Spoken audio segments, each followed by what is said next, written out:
Hey guys, कैसे हो आप लोग।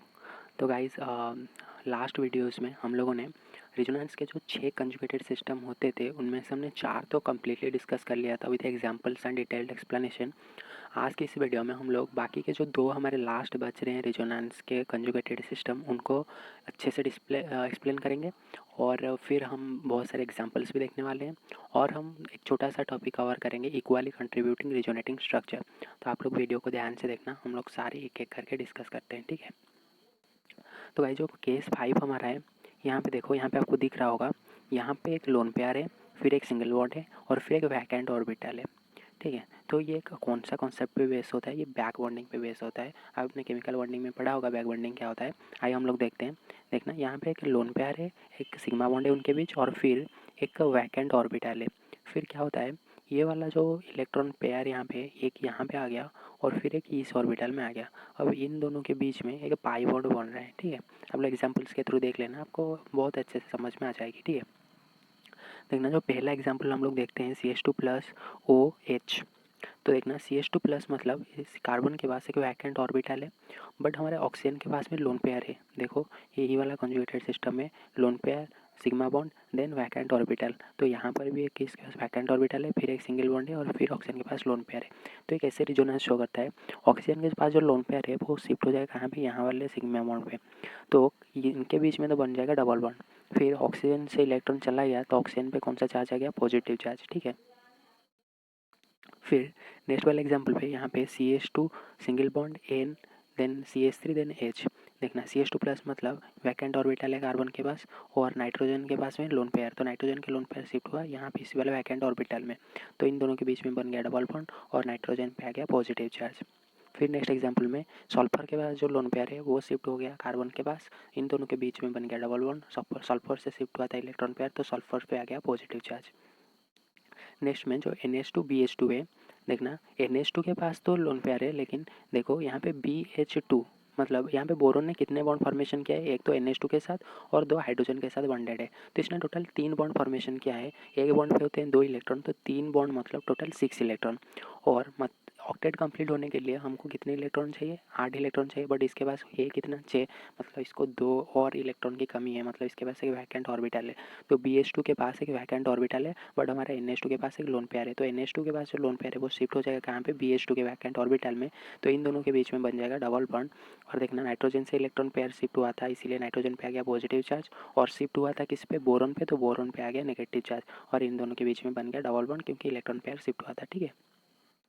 इसी वाले एग्जाम्पल लग ध्यान से देखना, यहाँ पे देखना है पॉजिटिव चार्ज और इस वाले ऑक्सीजन पे लोन पेयर, फिर इस वाले पे है पॉजिटिव चार्ज और इस वाले पे है लोन पेयर, फिर यहाँ पे है हमारा पॉजिटिव चार्ज और यहाँ पे हमारा लोन पेयर।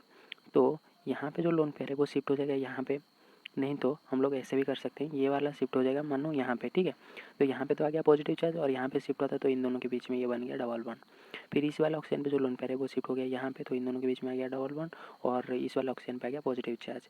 नेक्स्ट में इस वाले ऑक्सीजन के लोन पेयर शिफ्ट हो गया इस वाले पॉजिटिव चार्ज पे, तो इन दोनों के बीच में बन गया डबल बॉन्ड और इस ऑक्सीजन पे आ गया पॉजिटिव चार्ज।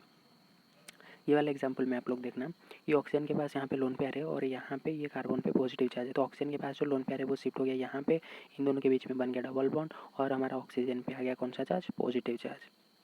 यहाँ पे देखना CH2F है, CH2+ और फ्लोरीन है, फ्लोरीन के पास लोन पेयर है, तो फ्लोरीन के पास से लोन पेयर शिफ्ट हो जाएगा यहाँ पे CH2 के वैकेंट ऑर्बिटल में और फ्लोरीन पे आ गया कौन सा चार्ज, पॉजिटिव चार्ज, और इन दोनों के बीच में डबल बॉन्ड फॉर्मेशन हो गया। तो गाइस नेक्स्ट वाले एग्जांपल पे आप लोग देखना, यहाँ पे हमारा CH2+ फिर है BH2।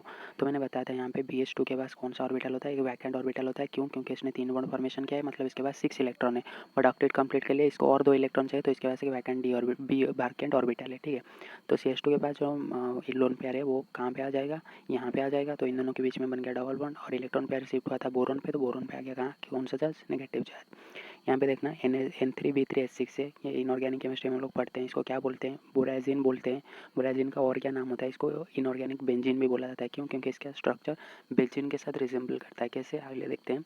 यहाँ पे देखना, यहाँ पे BH2 है और यहाँ पे NH है, तो NH के पास हो लोन पेयर, तो ये वाला लोन पेयर शिफ्ट हो जाएगा इस वाले बोरोन पे, तो देखना यहाँ पे आ गया हमारा डबल बॉन्ड, और नाइट्रोजन से इलेक्ट्रॉन पेयर शिफ्ट होता है तो नाइट्रोजन पे आ गया पॉजिटिव चार्ज, और शिफ्ट होता है किस पे, बोरोन पे, तो बोरोन पे आ गया नेगेटिव चार्ज। फिर इस वाले यहाँ पे भी देखना, यहाँ पे इस वाले नाइट्रोजन के पास तो है लोन पेयर, और इस वाले बोरोन के पास है वैकेंट ऑर्बिटल, तो ये वाला लोन पेयर जब यहाँ पे शिफ्ट हो जाए इस वाले बोरोन पे, तो NH पे आ गया पॉजिटिव चार्ज और बोरोन पे आ गया नेगेटिव चार्ज, और इन दोनों के बीच में बन गया डबल बॉन्ड।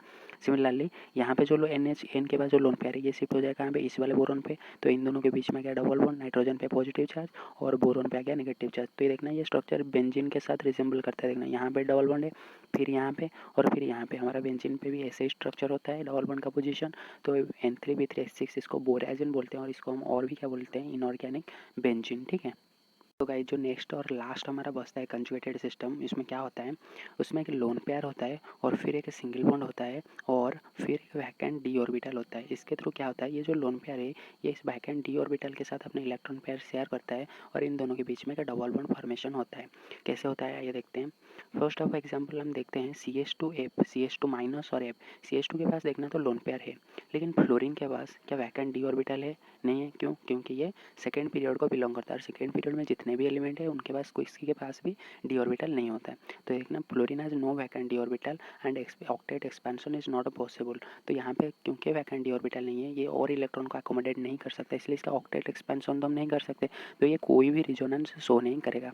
लेकिन अगर हम इसे यहाँ पे क्लोरीन की बात करें, क्लोरीन पे तो वैकेंट डी ऑर्बिटल है, ये और इलेक्ट्रॉन को अकोमोडेट कर सकता है। तो यहाँ पे क्या होता है, CH2 के पास जो इलेक्ट्रॉन पेयर है वो यहाँ पे शिफ्ट होते हैं, तो क्लोरीन पे आ गया नेगेटिव चार्ज और इन दोनों के बीच में बन गया डबल बॉन्ड। तो याद रखना जो इनके पास वैकेंट डी ऑर्बिटल है वही सिर्फ इस वाले रेजोनेंस को शो कर सकते हैं।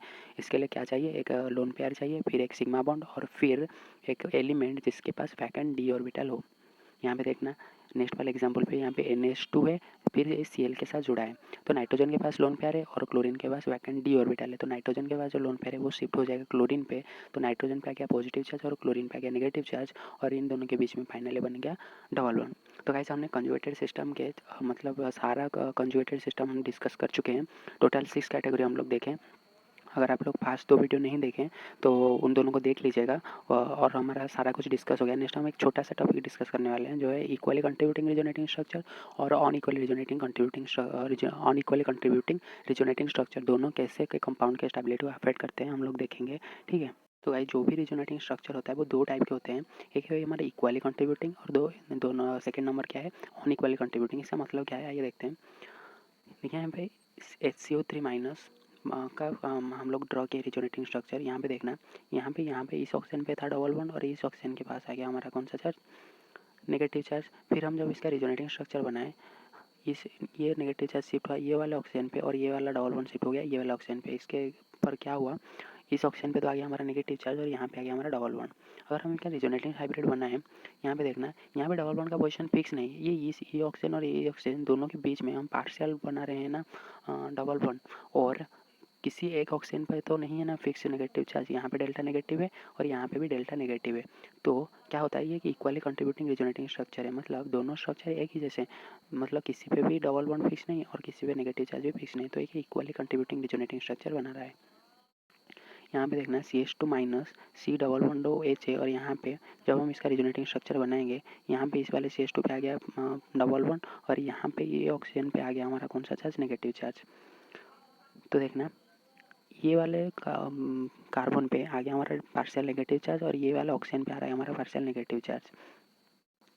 तो ये तो इक्वली कंट्रीब्यूटिंग रिजोनेटिंग स्ट्रक्चर नहीं है ना, ये अनइक्वली कंट्रीब्यूटिंग रिजोनेटिंग स्ट्रक्चर। यहाँ पे देखो क्या लिखा है, contribution of the D to the hybrid is more because D is more stable than carbon.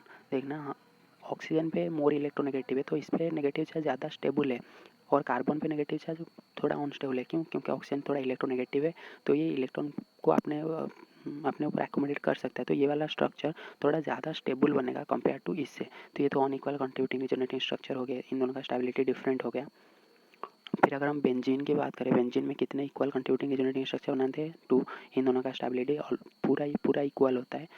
फिर अगर हम इसी तरह कार्बोनेट आयन की बात करें, देखना तीन ऑक्सीजन पे तीनों में ही आ रहा है हमारा नेगेटिव चार्ज, और हाइब्रिड कुछ इस तरह का बनता है, और यहाँ पे इक्वली कंट्रीब्यूटिंग रिजोनेटिंग स्ट्रक्चर बनता है हमारा कितना, 3। तो guys equally contributing resonating structure में ऐसा होता है, दोनों जो रिजोनेटिंग स्ट्रक्चर बनते हैं उनका स्टेबिलिटी सबका इक्वल होता है। जो अनइक्वली कंट्रीब्यूटिंग रिजोनेटिंग स्ट्रक्चर बनते हैं उनका स्टेबिलिटी डिफरेंट हो जाता है। तो जहाँ पे रिजोनेटिंग स्ट्रक्चर का स्टेबिलिटी सेम होगा उन्हें हम बोलेंगे इक्वली कंट्रीब्यूटिंग रिजोनेटिंग स्ट्रक्चर, और जहाँ पे स्टेबिलिटी डिफरेंट होगा उनको हम बोलेंगे अनइक्वली कंट्रीब्यूटिंग रिजोनेटिंग स्ट्रक्चर। तो गाइज अगर आप लोग को ये वीडियो पसंद आया, आप लोग वीडियो को प्लीज़ लाइक कर देना और चैनल को यहाँ से सब्सक्राइब कर देना। और हम लोग ऐसे ही मेहनत करते हैं, हम लोग बाकी के चैप्टर्स भी ऐसे ही मेहनत से बनाएंगे। आप लोग थोड़ा सब्सक्राइब कर दो जिससे कि हमको मोटिवेशन मिलेगा नई नई वीडियो बनाने के लिए। तो गाइस आप पढ़ते रहिए, नेक्स्ट वीडियो में आपसे फिर मिलते हैं, तब तक के लिए बाय बाय।